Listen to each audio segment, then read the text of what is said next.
Bonsoir,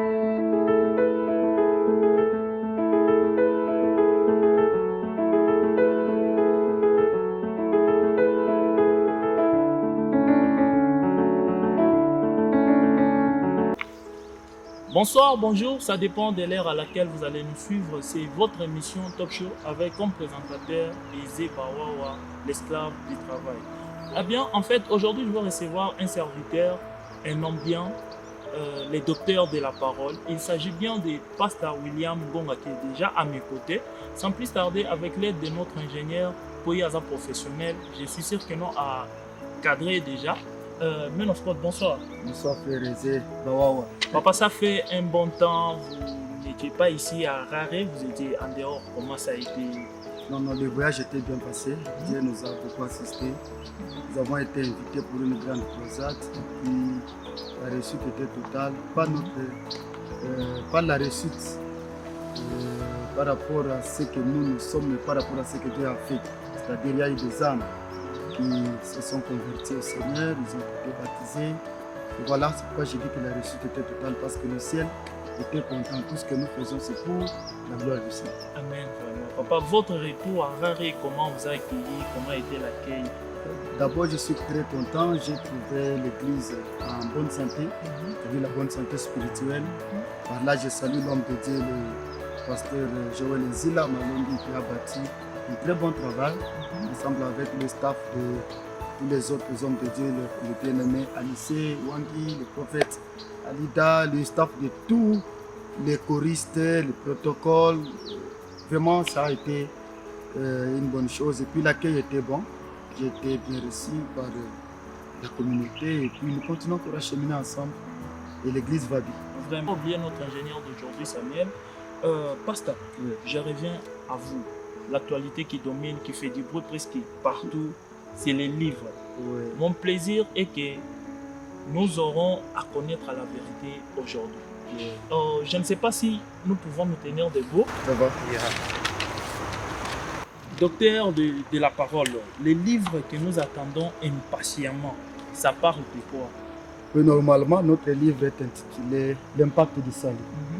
C'est un projet que nous avons nourri depuis 2007. 2007 depuis le Congo. J'avais même commencé à rédiger sur le plan de la rédemption. À l'époque, c'est avec le professeur Kayimbi, qui fut doyen de la faculté de droit. C'est lui qui recevait tout ce que j'écrivais, il procédait à la correction. Mais il s'est fait que, juste après mon déplacement du Congo vers Namibie, ce projet-là n'avait pas abouti. Et de Namibie, Dieu a fait que nous soyons ici. Et l'homme de Dieu, le pasteur Perron Tamboué, que nous saluons en passant aux États-Unis, il nous a laissé la responsabilité, il a prié pour nous, nous avons pris la direction de l'église. Pourquoi vous avez choisi seulement comme titre l'impact du salut? Il y a beaucoup de titres, hein. Vous vous êtes inspiré sur l'impact du salut. Effectivement, après, vous savez, le salut, c'est ça même le point clé de la Bible. Sans le salut, on ne peut pas parler de la chrétienté. Sans le salut, on ne peut pas parler de l'œuvre de la rédemption. On ne peut pas parler de l'œuvre de la croix. C'est l'œuvre de la croix qui est même la source du christianisme. C'est la mort de Christ à la croix qui a fait de nous ce que nous sommes aujourd'hui. Il y a beaucoup de thèmes, oui, on peut parler de la bénédiction, on peut parler de... Qu'est-ce que je peux dire? On peut parler du Saint-Esprit, on peut parler du baptême, mais pour moi, le salut, c'est le socle même de la chrétienté. C'est la base, c'est le soubassement. Non, sans parler du salut, il n'y a pas la chrétienté. C'est pourquoi, depuis lors, comme je vous avais dit, j'avais nourri cette ambition-là. Voilà, donc le salut, c'est ça même la base, c'est ça même le point clé de la chrétienté. C'est ça même le thème central de la Bible. De la Genèse et l'Apocalypse, c'est le salut. Vraiment. Voilà. Et papa, je veux savoir, il y a un prix à payer pour le salut ou des conditions pour avoir le salut? D'abord, la seule personne qui a payé le prix pour le salut, c'est Christ.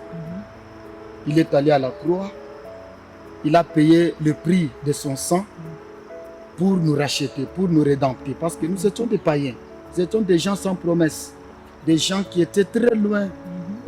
On n'avait même pas le droit de citer, comme la Bible le dit. Alors, par la mort de Christ, par le prix du sang qu'il a payé à la croix, il nous a rachetés. Et pour nous, aujourd'hui, la seule condition, c'est de donner la vie au Seigneur Jésus-Christ, de le recevoir comme Seigneur et Sauveur, et vous êtes sauvés. Oh, vraiment. Et le livre L'impact du salut, papa, j'aimerais un peu savoir, c'est quoi son but? Vous l'avez rédigé, vous l'avez écrit, avec quel but? Ok, le but qui est derrière la rédaction de ces livres, bien la publication qui s'annonce d'ici là, c'est juste un but d'évangélisation. Nous voulons juste évangéliser au travers les écrits, et montrer aux gens l'importance du salut. Montrer aux gens comment il faut garder votre salut. Parce que le salut, c'est aussi la délivrance. Et quand vous quittez une étape de vie païenne vers une vie en Christ, c'est une délivrance. Alors, comment garder cette délivrance-là? Comment garder cette bénédiction-là? Comment même marcher dans le salut? Parce qu'après le salut, il y a aussi les bénéfices du salut. Et comment aussi tirer même les bénéfices du salut? Voilà quelques objectifs que nous nous sommes assignés derrière la rédaction de ces livres. Docteur de la parole, je pense que vous avez pris votre temps en écrivant ce livre. Quel est vos intérêts après tout? Et j'aimerais savoir quel est votre souhait capital après la sortie de ces livres. Après la sortie de ces livres, mon intérêt d'abord, c'est de voir le livre être consommé par les chrétiens et par les non-chrétiens. Quand je dis les non-chrétiens, c'est-à-dire ceux-là qui n'ont pas encore donné leur vie au Seigneur, au travers de ces livres, quelqu'un va encore s'inspirer, vous voulais-je dire. Non, il y a encore possibilité de donner ma vie au Seigneur, parce que demain, ça sera trop tard. C'est ça. Donc, mon intérêt, c'est de voir le livre être consommé par les chrétiens aussi. Pourquoi? Parce qu'il y a certaines choses que nous négligeons. On peut prêcher, vous pouvez même écouter la prédication à travers une chaîne de télévision. Mais quand vous prenez aussi les livres, vous lisez, ça va encore amener un plus. Au-delà de tout ce que nous connaissons, il y a encore ce qu'on ne connaît pas. Parce que même l'apôtre Paul lui-même dit, nous connaissons en partie, il faut qu'ils soient en partie. Donc par rapport à la grâce que Dieu nous a faite, donc quand quelqu'un va aussi lire ces livres, au-delà de ce qu'il connaît, il va aussi ajouter une autre connaissance. Voilà. Le livre Impact du salut aura combien de pages? D'abord, en termes de pages, laissez-moi parler en termes de chapitres. Il y a 5 chapitres. Nous parlons d'abord en dehors de l'introduction, de la dédicace, préface, il y a la définition des mots. Là, on définit le mot salut, c'est le mot impact. Il y a le deuxième chapitre, c'est le mystère de la croix. C'est là, le mystère de la création plutôt. Là, nous parlons de l'éternité, nous parlons de la création, nous parlons aussi de la chute de l'homme.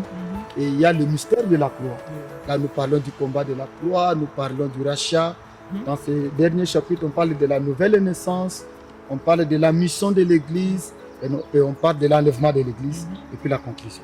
Dans tous ces chapitres ou paragraphes ou pages, je dirais, quel est le paragraphe ou le chapitre qui vous a beaucoup marqué vous-même? Le dernier chapitre. L'impact du salut. L'impact du salut. C'est ça même le thème même. C'est ça même le thème du livre. Parce que quand quelqu'un est déjà sauvé, il y a des choses qui doivent se manifester. Il y a des choses qui doivent laisser, comme le salut laisse des traces. On parle de l'impact, c'est-à-dire le résultat, les retombées, c'est-à-dire la conséquence positive du salut. Quand quelqu'un est déjà sauvé, il est né de nouveau. Quand quelqu'un est déjà sauvé, il y a une espérance qui le nourrit. C'est l'espérance de rencontrer le Seigneur. On parle de l'enlèvement de l'Église. Et l'Église aussi joue son rôle en prêchant, en encadrant les gens, en enseignant les gens. On parle de la mission de l'Église. Et la mission de l'Église n'est pas d'abord de faire l'argent. n'est pas d'abord de prêcher aux gens au Kuzwalibala, au Kendepoto, parce que la vie est partout. La grâce de Dieu peut te localiser même au village et vous changez votre vie. Donc la mission primordiale de l'Église, c'est de préparer les gens à connaître l'importance du salut, à recevoir Christ, à marcher comme il faut et à ne pas oublier que sur cette terre, nous sommes des passagers. Un jour, nous allons passer. D'où les gens doivent savoir qu'au-delà de cette vie que nous avons, il y a encore une autre vie qui nous attend. Ok, mais papa, je vais savoir aussi, la sortie officielle du livre, ça sera pour quand l'année prochaine, puisque nous sommes déjà à la fin de l'année, je ne sais pas. il est prévu pour la fin de l'année. Normalement, il fallait que la sortie officielle se fasse à la fin de cette année. Mais il y a encore un événement qui commence le dimanche prochain, le 8. C'est un grand marathon de prière au sein de l'église. Et là, nous avons appelé des hommes de Dieu qui viennent du Congo. Il y a le docteur Elite du Ponka, que nous saluons en passant. Il y a le prophète Denis Nguindou qui vient. Il y a aussi le docteur... Mon papa que je savais aussi en passant. Merci beaucoup. Il y a le docteur Mourefou de RFM ici au Zimbabwe. Il y a l'apôtre Stani Didia de l'église Open Heaven. Donc, avec ces 4 hommes de Dieu, nous aurons 15 jours de prière non-stop. Alors, par rapport à cet événement, nous avons un peu repoussé la sortie officielle. Ça sera la première semaine du mois de janvier, donc 2020.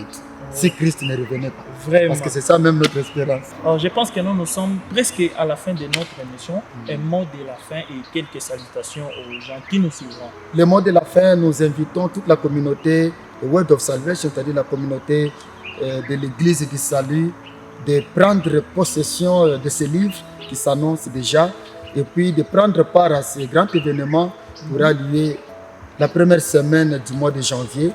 Et puis, nous invitons tous les hommes de Dieu d'Harare, le pasteur Clopas Badiachile, le pasteur Emma, le pasteur Koko Isambo, papa Mathieu Kazadi, le pasteur, le prophète Clément, ainsi que le prophète Venant.